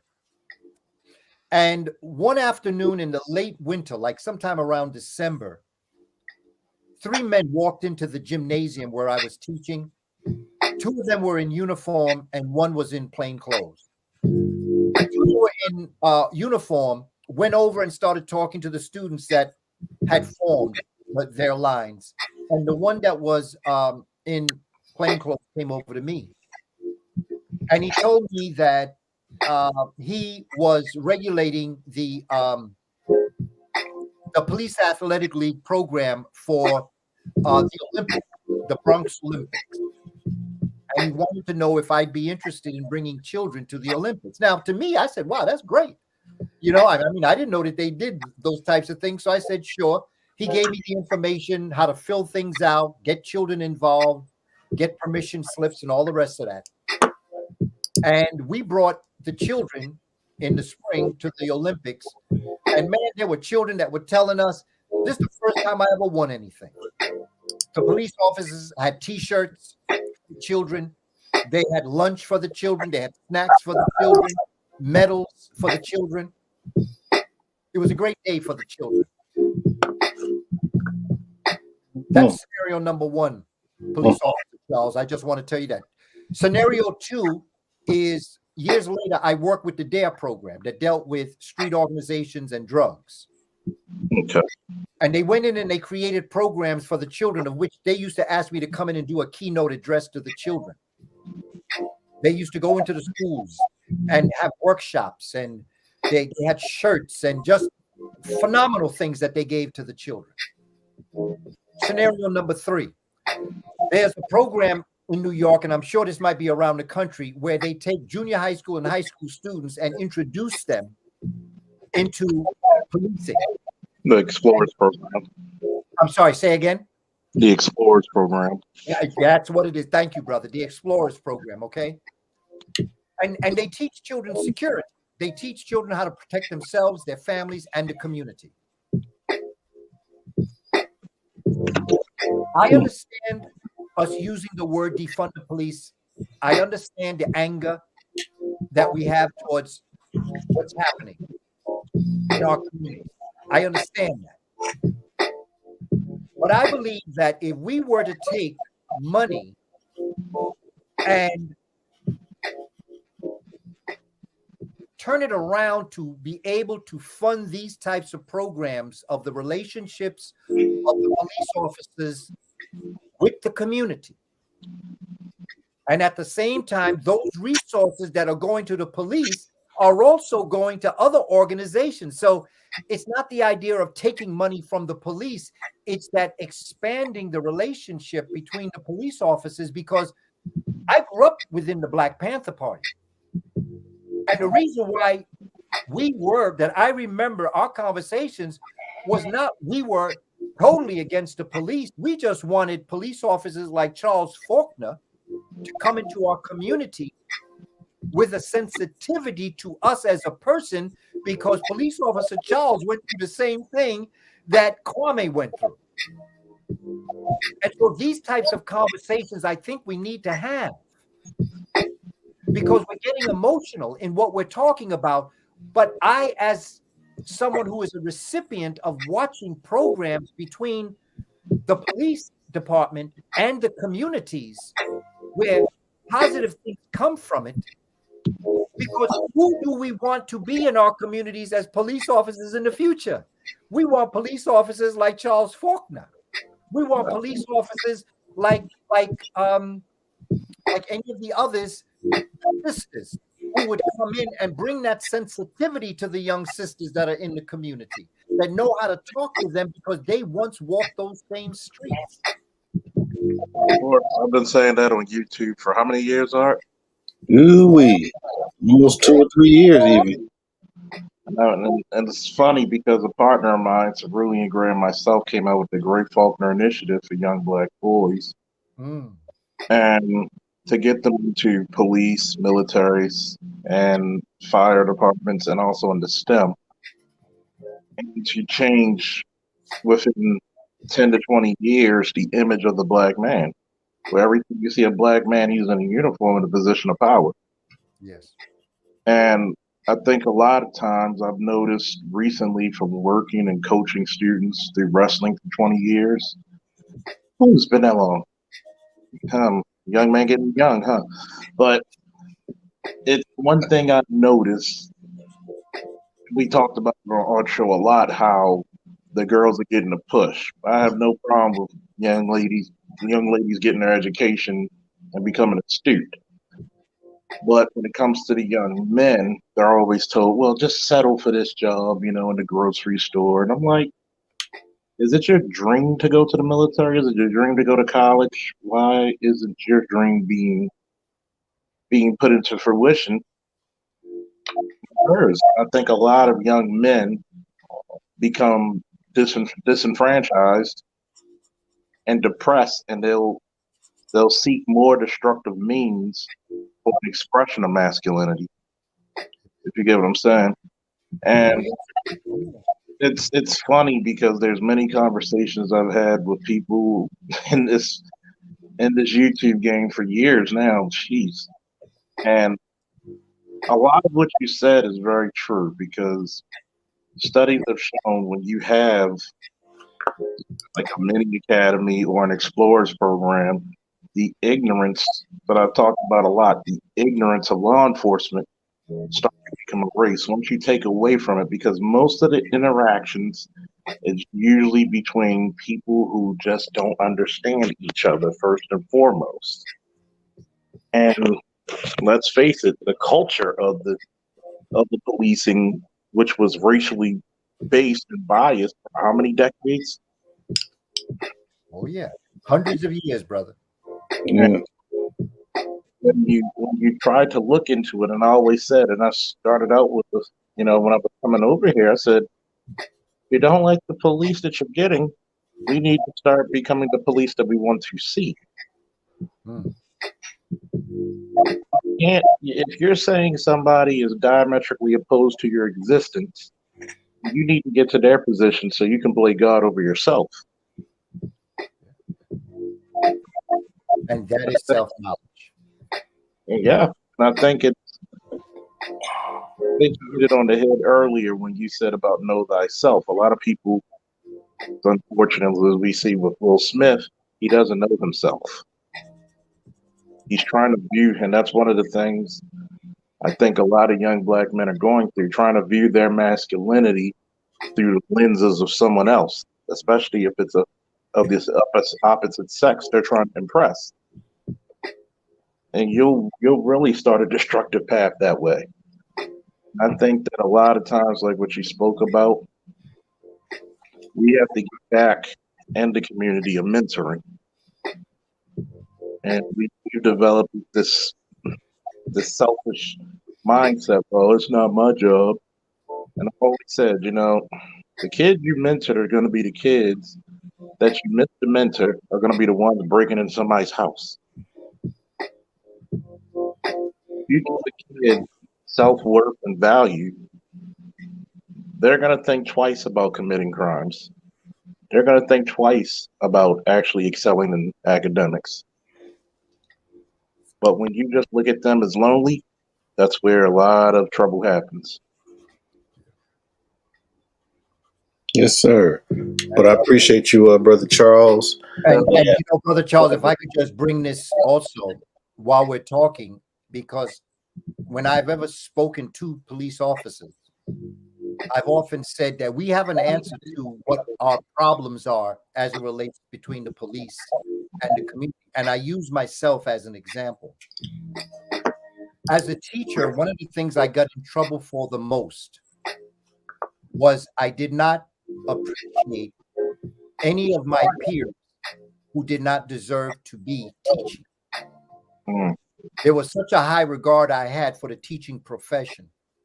I demanded of myself first only the best, and then I expected of others only the best. And if I felt that you were hurting the children, I would mention it to you with no qualms. And if nothing changed from there, I would take it to the next level until it even went to the union, of which there were times that I spent more time in the principal's office than Kwame did. Because I did not appreciate anyone that wasn't up to the task to being a teacher.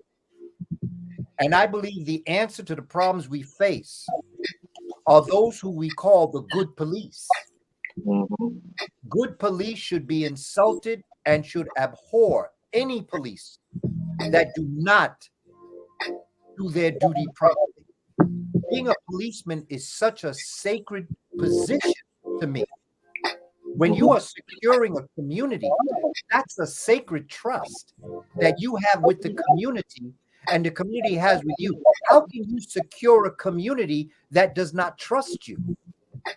And so it is many of the ones that are doing a great job that get caught up in the ones that are not. And so the answer to me is for good police. Those police, when we say good police, the ones that are doing their duty in securing and doing their sacred duty. Because, if something go on in the community, Brother Charles, right, something drop, it's my job to run away from it. It's your job to run towards it. What a responsibility that is.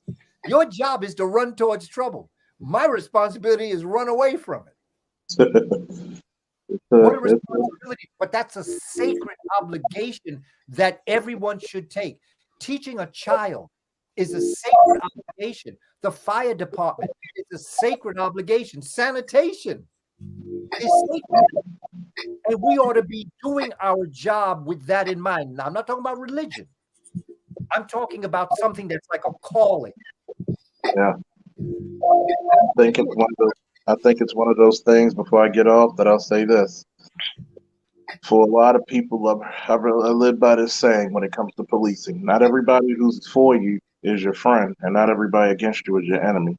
And a lot of times when it comes into the police department, it's a very humbling experience when people who don't like you come to you to look for salvation from whatever that's ailing them. So a lot of times I look at some guys and I had to tell them, you're not a police officer. You're just a guy with a gun and a badge. And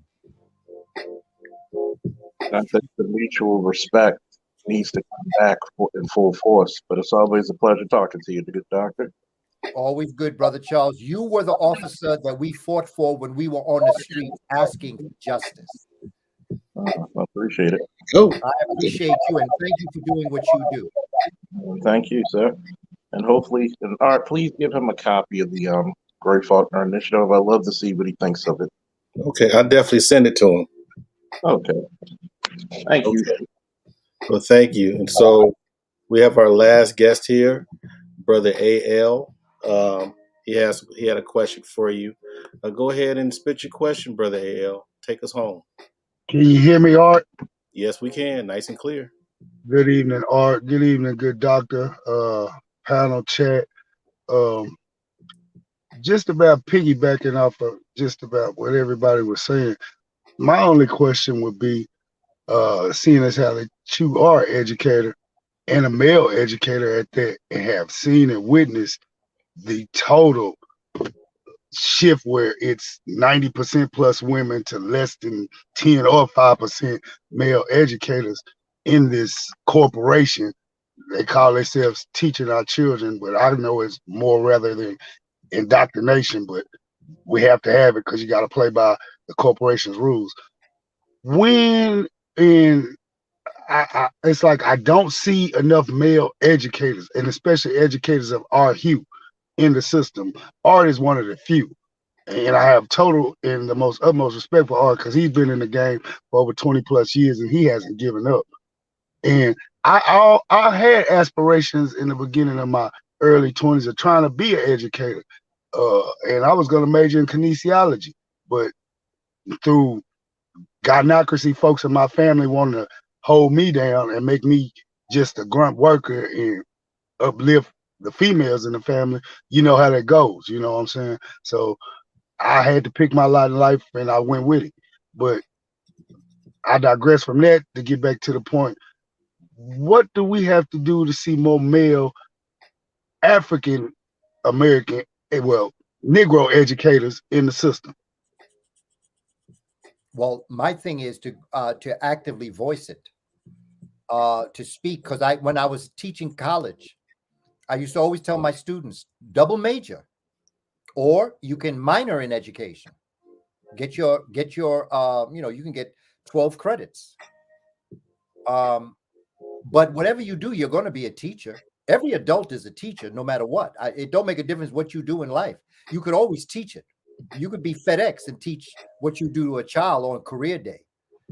You know, you can teach them the math in FedEx. You can teach them language arts in FedEx, because you ain't got a job if you can't read who you delivering it to. And so my thing is to go on the type of thing where you're always mentioning it, to the point where that becomes your brand. People say, okay, watch this. He's going to come over here and talk about becoming a teacher. Watch. And when you go over there, you say, listen, can I talk to you all about teaching? I told you that's what he was going to say. Brand yourself. Let people know that's what you want. Become a teacher. Go into high schools and talk to the children. As an adult, you can always volunteer one way or another. You may have to get a lot of clearances, but you can always go and talk to the children in your community when there's, when you have access to them. I'm not saying to constantly be jabbing at them in the street, but when you get a chance to talk to them and say, brothers, what would you like to be when you develop? Say, teaching is the kind of job, you can start talking to them about their teacher. They have a whole bunch of stories to tell you about their teachers. They say, well, why don't you become a teacher? And then you could correct whatever's going on. Or if they like the teacher, they could replicate it. But think about becoming a teacher. So my thing is to encourage our people to do it.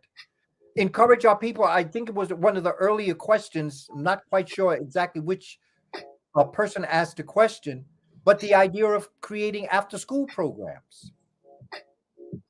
To go into your church, if you belong to a church, go in and volunteer to have a culture class with the children. When you're having Bible study, have a culture study. If you have a community center in your neighborhood, go in there and talk to them. See, what we have to do, each of us has to do it. And I say, don't overwhelm yourself with a big plan. Just like I was glad that the brother said, well, okay, doing that crusade for male teachers is big, but what can we do small? This is what we can do that's realistic. When I'm walking from my apartment to my garage, I pass all these young brothers, and I always speak to them. They, my wife and I have 3 children. Our oldest is in the late 20s, so a lot of his friends are still out there, but they're not. But they're also the younger generation that I don't know them directly. I still talk to them. How you doing today? Simple. It's un-African. I get on the elevator because I'm on the top floor. And so everybody gets on the elevator with me, comes on after me. And I say, hello, how are you? Some of them got attitudes. No. Okay. Next time I see them, I say, hey, how are you? Hello. Third time I see them, I say, oh, how are you? They say, fine. How are you today? The next time I see them, they say hello to me first. The point I'm making is that what we consider to be conscious people. But if we know better, we have to do better. Mm-hmm. I know our people hurt very badly. They go through a lot of things, particularly brothers. And I never try to go hard on brothers that are going hard with me.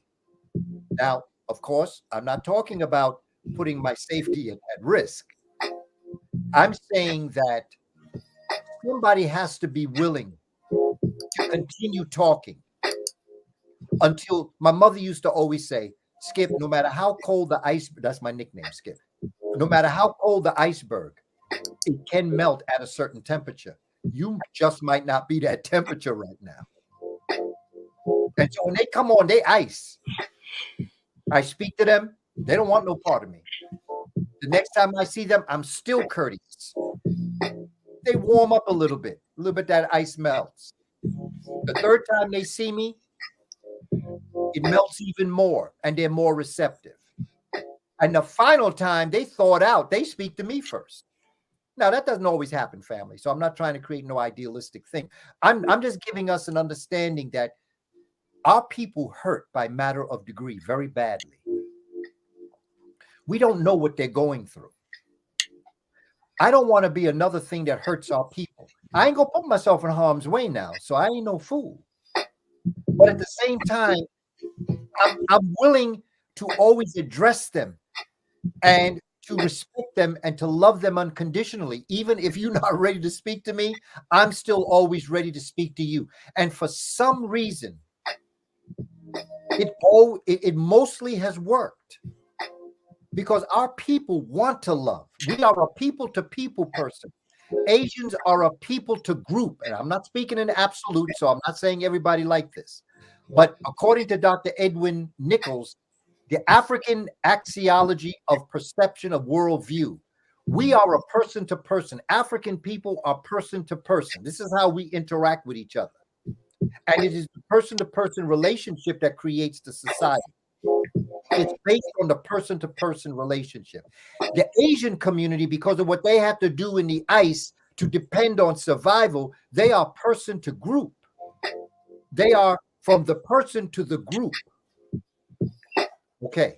European basically is person to material wealth. Their worldview is, what can you do for me? They're transactional because of their experience in the ice.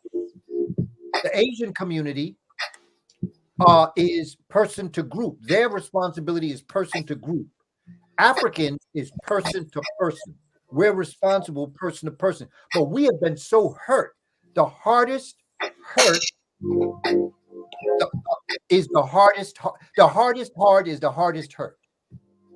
So when I see a brother or a sister that has a concrete veil around them, when they are protecting and they're hard, I really see them as hurt because they've been hurt so much. They're protecting their heart from being hurt again.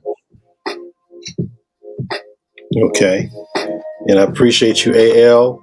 And there was one last question by Dollar Will. He says, please ask if there is an Afrocentric chronology of history that he can recommend so that we can use it to help us discern history from biblical literature. Isn't that Shabaka Stone? Well, yes. Well, it's Shabaka Stone, but it's spirituality before religions. But spirituality before religions is like what I call a prerequisite. You know, like when you go to take algebra, you take pre-algebra. Spirituality before religions was meant to open up the spiritual domain and understanding of people. Okay, African people specific, but people in general. If you wanted that information, is there. Shabaka Stone actually takes you into a document that flourishes not just spiritual history. That's the Shabaka Stone right there. And that's Pharaoh Shabaka in the middle of it. And Shabaka then tells a story of the cosmos. And then out of the story of the cosmos, we all can place ourselves in an understanding of who we are in the cosmos, which would allow us to tell children who said to me, I don't have a daddy. I say, no, you have a daddy. He may not live with you, but you wouldn't be here if you didn't have a daddy. But the other thing is you have a bigger and more important daddy than your biological daddy. And that is the creative force that brought you into existence with your divine gift that you were meant to share with us. And my job is to assist you, to facilitate you figuring out what that gift is, but only you can do it. Let me end with this as it relates to consciousness. It's like if everybody was in a room that was completely dark, couldn't see a thing. And then you found the light switch and you turned the light on and you saw the chairs, the tables, the bookshelves, the television, the computer, the paintings on the wall. My question to you is, did all those things appear in the room when you turned the light on? No, they were always there. Your light just wasn't on. So our job is to assist each other in finding the light switch in our mind so that we can become aware of the fact that in our minds, just like a young girl fetus, infant is born with every egg she will ever produce. Humans are born with every bit of information that has ever existed, that exists, and will exist forevermore. It's called the Akashic Records. Hmm. We cut the information. And like I say, as we move away from each other this evening, until the next time, the most important thing for each and every one of you to understand is I did not teach anything that you did not already know. You came to this YouTube conversation knowing all this already. All I did was facilitate you finding the light switch in your mind, turn the light on, and you saw this. I didn't do it. You did it. So congratulations, because you have spent your time wisely this evening. And so have I, because I'm a better person today, right now, than I was who woke up because of this experience with you. So, my brother Cleveland, I thank you so much for this opportunity. Family, I invite you to go to my website, www.kabakamene.com. You can download my free e-course and study guide. My most valuable document is my study guide, 44 pages. Dr. Clark once told us that you may not get to your destination, but if you draw the proper roadmap, those that come behind can continue your journey. My study guide is my journey, and it's free. It's up on my site. There you can also access all of my other information that I have up there, get a sense of where I'll be and how I'll be there. And also my Instagram page is like my community bulletin board. It's where I put up a lot of this information. Some of this will be up there soon too. Okay. And that's at kabakamene.com. So you guys have that information, and appreciate Rocket King for the contribution. Says salute to Dr. Kaba and Art. Thank you both for the knowledge. Also, we have oh my God, it's going down. I knew it was T Riddler, right? Well, Giagami for the super chat. Greetings and support. It was one more person we missed out on. Oh my God. But appreciate all those people that for their contributions. I also appreciate Charles Gilmore for his contribution as the Cash App. But thank everybody for coming through. And like you heard, Dr. Kaba said that he will be back. And I guess this is our little intro because this is our first YouTube collaboration. And he gave me his address, so this will be going to him in the mail, along with some other stuff. And you guys, now you guys out there are listening, now you know where I get my talking points from. This man right here. Okay, I wanted y'all to hear from him about how we do with education and so on. That's the guy right there. I really thank him a lot for coming here. And I appreciate everybody come up here to show some class on how they approach my guest. And we will be having more of his caliber coming. So I'd like to thank you, Dr. Kaba, and everybody else coming through. And we will be in touch again. So you guys take care. And I know, Dr. Kaba, I want later on, like probably next time, I want to go into that whole hotep thing, how people are frowned upon. Oh yeah. Oh yeah. Oh yeah. So we want you to Tell go the story in. of how that came into existence. And it's all good. And family, I thank you for all your support. Thank you so much. I really appreciate all that we do. And I respect your time. I will never waste it. So thank you for this opportunity. And thank you, my brother. You know, brother Cleveland, I've been calling you Cleveland. I heard other people call you Art. They call you Yeah, that's Art. my YouTube name. Oh my goodness. Did I give away something? It's okay because they see my other YouTube page, so it's there anyway. Okay, brother Art. Well, let me just say all power to the people. Keep on keeping on. Thank you, brother Art. Okay, well, thank you very much. So, anyhow, you guys have the rest of your Sunday, and if Kev is still on, go and check out Kev's show, known as Black Man Brutally Honest, because I didn't want to conflict with anybody else's stream. But you guys, we're out. Peace and hair grease.